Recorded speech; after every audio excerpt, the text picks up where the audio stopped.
So a few months back, I was realizing that I was answering the same question multiple times a day, and not only multiple times a day, but day after day, the same types of questions. Most kids would get it. There were always a few that would maybe just forget how to do it or whatever.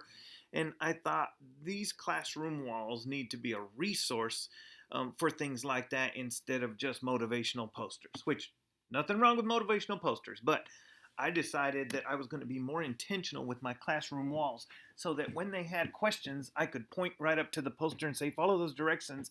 And the next time they had that question, they would remember. And what I would do at the beginning of the year is even put a quiz together, and the only place they could find their answers were on the wall from the poster so they get used to the wall. So let me just show you a few examples of what I'm talking about, okay? I have a poster up in the classroom that's called Get Logged In because a lot of times they forget what their username and password should be for the different services that they use, okay? I have one called Get Connected to get on the text list for the class, to see social media things, what our website is. This is a very big one. I even have a banner because our website is the jumping point for a lot of things. A bell schedule, just so they know. They're constantly asking, what time do we get out of this class? Okay.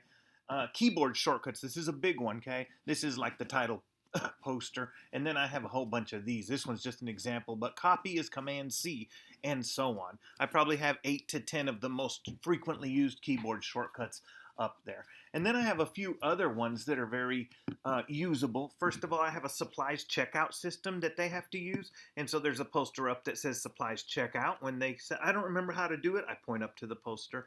A digital hall pass, okay? There's a Google form for this one too.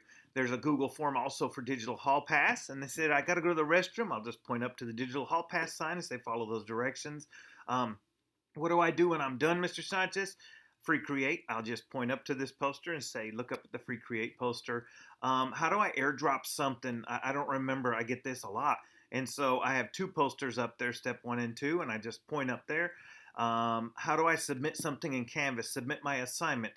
Always point right up there, follow those directions. How do I upload items to my digital portfolio? Point right up there. Now, don't get me wrong, if what I'll usually tell them is follow those directions and then call me back if you still can't figure it out. Maybe there's something going on. But 99% of the time, I'm able to point up at a poster and say, follow those directions and let me know if you need help.